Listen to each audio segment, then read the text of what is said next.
आज उत्तम शौच धर्म का दिन है। भारत में आज दो बातें हुई है, किसी ने सत्य माना, किसी ने शौच माना।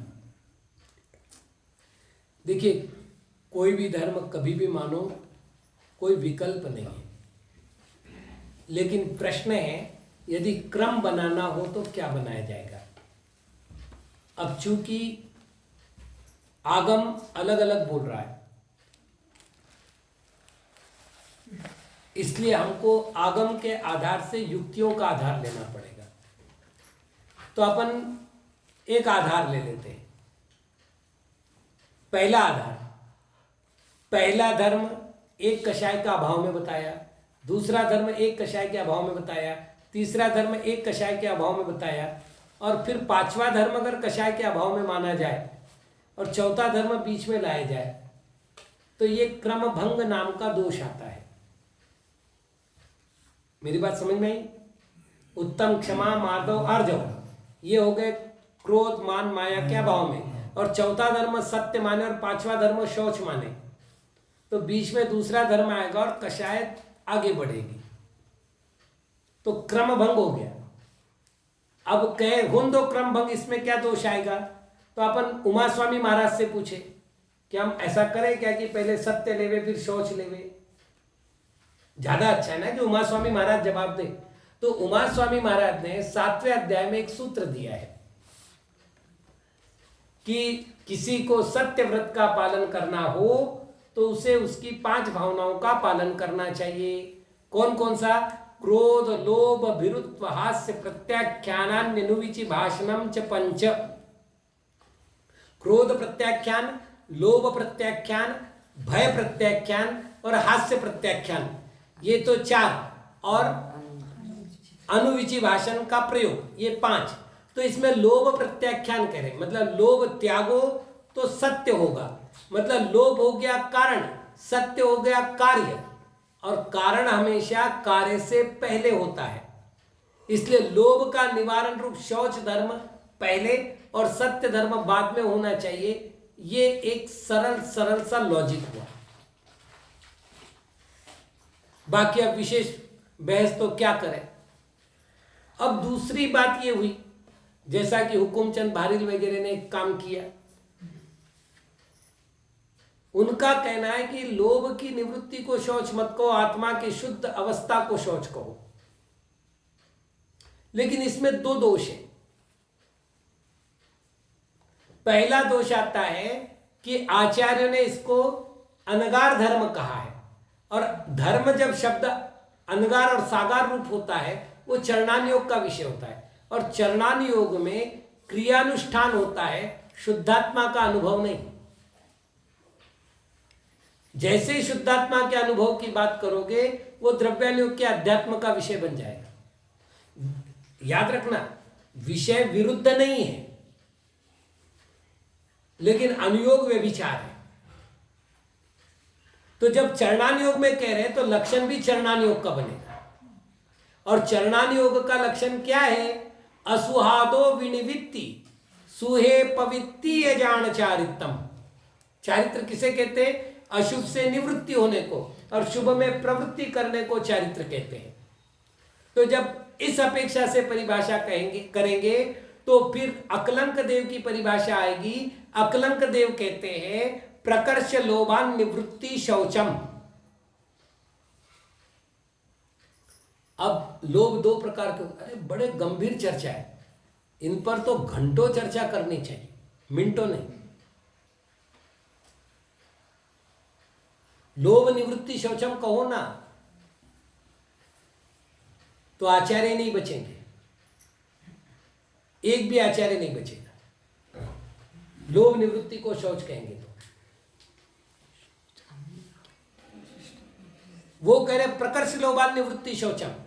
तो फिर आचार्य महाराज से पूछा गया प्रकर्ष लोभ के भेद कितने? बोले 4। राजवार्तिक में लिखा इंद्रिय लोभ, जीवन लोभ, आरोग्य लोभ और उपभोग लोभ। ये 4 प्रकार के लोभ को प्रकर्ष लोभ माना है। कारण बता रहा हूं, कषाय पाहुड़ का एक बहुत सुंदर विषय है।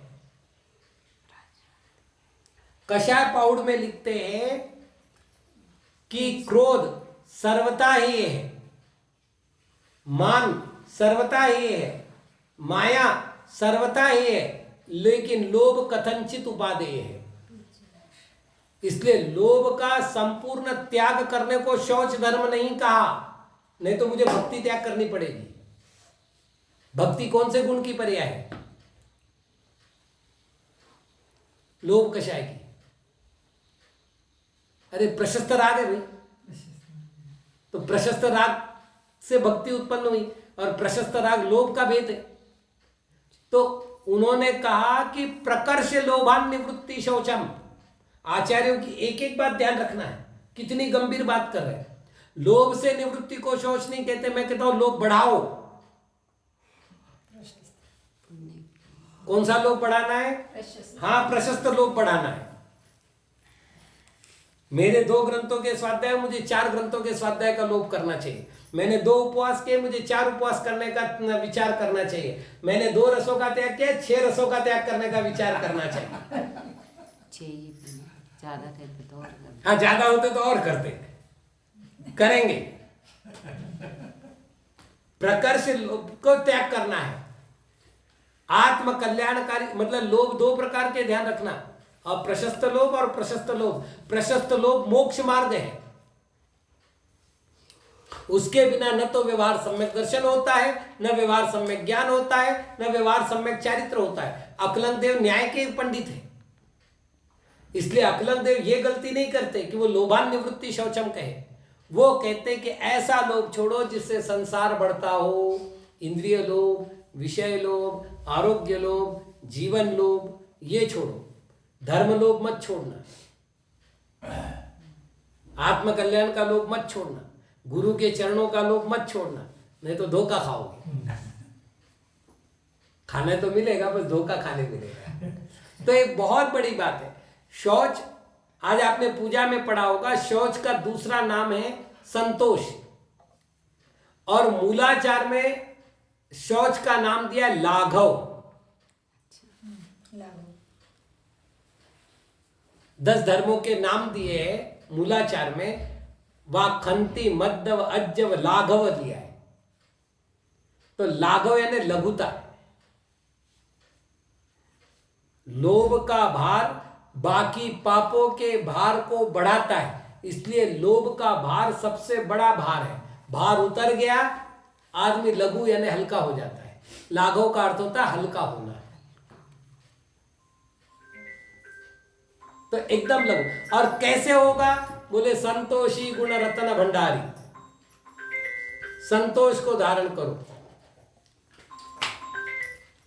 अप्राप्य को प्राप्त करने की इच्छा मत करो, और जो प्राप्त है उसमें बढ़ाने की इच्छा मत करो। बड़ा सरल सा विषय है। जो मुझे मिला है वो मेरे कर्म के उदय से मिला है। जो मिला है, जो प्राप्त है, वो पर्याप्त है। ये संतोष का दूसरा नाम।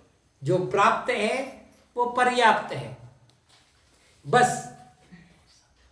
हाँ, पूरा शौच धर्म हो गया, कुछ करने की जरूरी नहीं। शौच धर्म का बाह्य रूप शुचिता है, इसलिए स्नान करना व्यवहारिक शौच है।